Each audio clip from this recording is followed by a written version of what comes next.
डर का डेरा में आपका स्वागत है दोस्तों। आज सुनते हैं एक ऐसी कहानी जो दिल को दहला दे।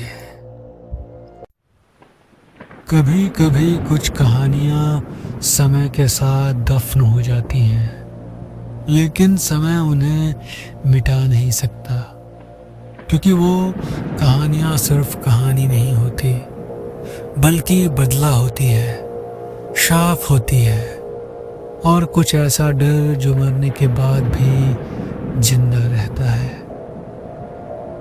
ये कहानी एक पुराने चर्च की है। सन 1920 में एक ऐसा चर्च बना था जहां प्रार्थना करने से आत्मा को शांति नहीं बल्कि मौत मिलती थी।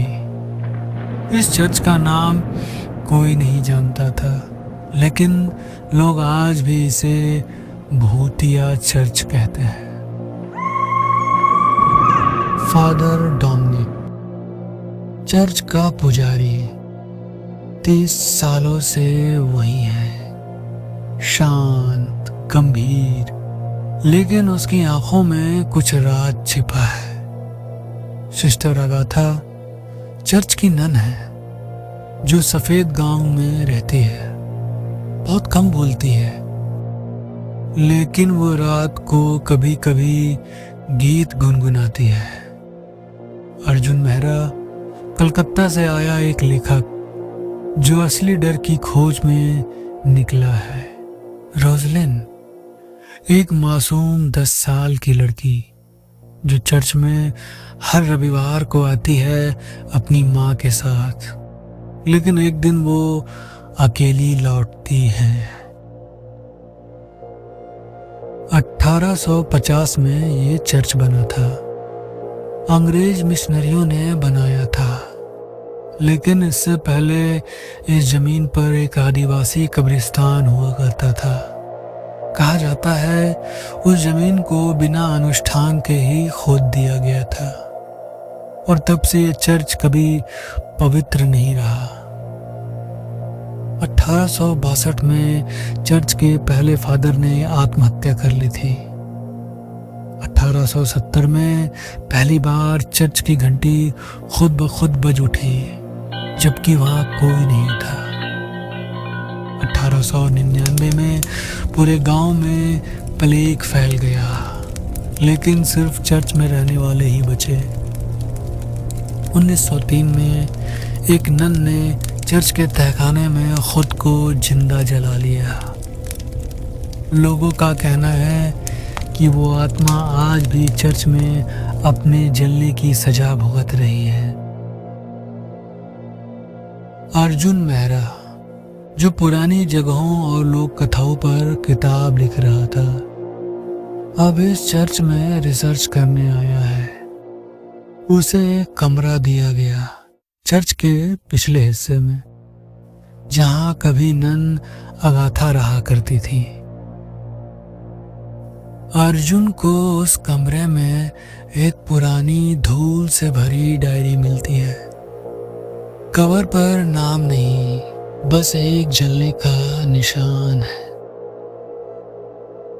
जैसे ही अर्जुन उस डायरी को खोलता है, पहला पन्ना खाली, दूसरा पन्ना भी खाली था, तीसरे पन्ने पे कुछ लिखा था।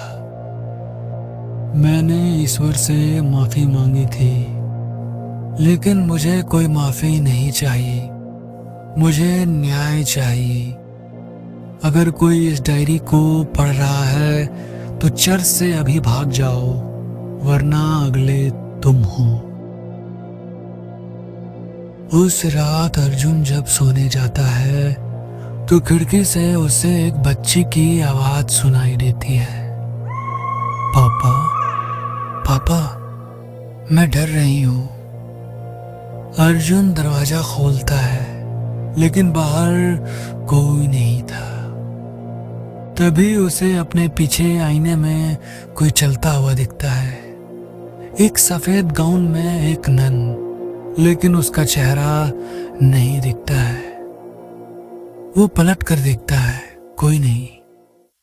आईने की सतह पर लिखा होता है, कब्रिस्तान में मत जाना। अगले दिन चर्च का पुराना तहखाना खुला पाया जाता है, जिसे वर्षों से बंद माना जाता था।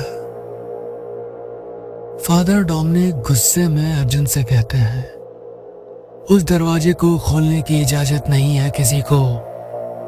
जो नीचे गया वो कभी वापस नहीं आया।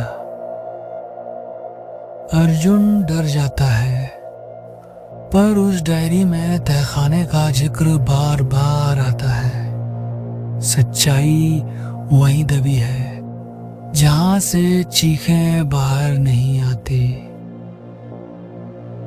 रात के 2 बज चुके हैं।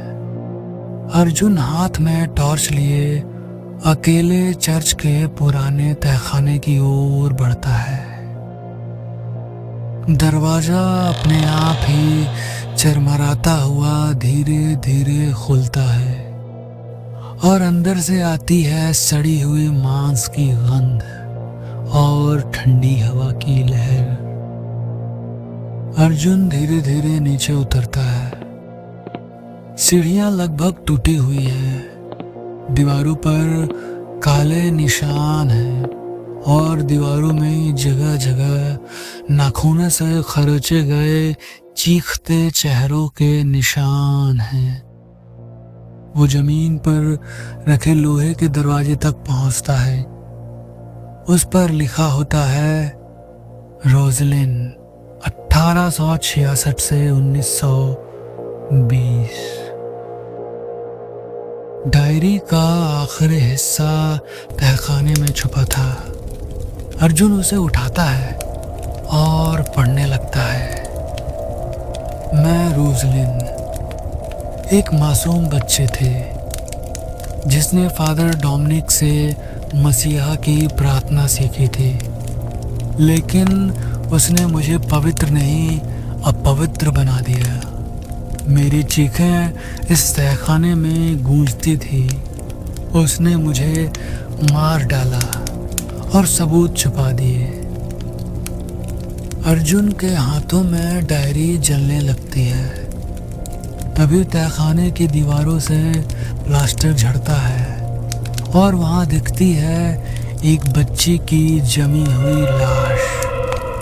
सिर पे सफेद घूंघट और आंखें खुली हुई। अर्जुन पीछे मुड़ता है और दिखता है कि दरवाजा अपने आप बंद हो चुका है। तभी एक धीमी सी आवाज आती है, अब तू बाहर नहीं जा सकता अर्जुन। तूने मेरे दर्द को छुआ है। अब तुझे भी उस दर्द का हिस्सा बनना होगा। वहीं से निकलती है एक आत्मा, सफेद घूंघट में, चेहरा जला हुआ और आंखें बिल्कुल लाल। वो अर्जुन की ओर बढ़ती है। अर्जुन जोर से चिल्लाता है, नहीं, मैं तुम्हारी मदद करने आया हूं। मैं तुम्हारा सच पूरी दुनिया को दिखाऊंगा। लेकिन आत्मा चीखते हुए उसकी ओर झपटती है। ठीक उसी वक्त ऊपर चर्च की घंटी तेजी से बजने लगती है और तभी अर्जुन के हाथ की माला, जो उसकी माँ ने दी थी, जलने लगती है और एक चमकती रोशनी में बदल जाती है। रोजलिन की आत्मा पीछे हटती है और अचानक हवा में बिखर जाती है। तहखाना हिलने लगता है। अर्जुन जैसे तैसे बाहर भागता है। पीछे चर्च का तहखाना अब धंस चुका है। अर्जुन अब अपने शहर लौटता है और एक किताब लिखता है, 1920 भूतिया चर्च, एक सच जो दबाया गया। लेकिन किताब छपने के बाद उसके कमरे में फिर वही आईना दिखती है जिस पर लिखा होता है, अब अगली बारी तेरी है। तो दोस्तों, अगर ये कहानी आपको पसंद आई है तो मेरे चैनल को लाइक करें, सब्सक्राइब करें, बेल आइकन को दबाएं और हाँ, एक प्यारा सा कमेंट करना ना भूलें।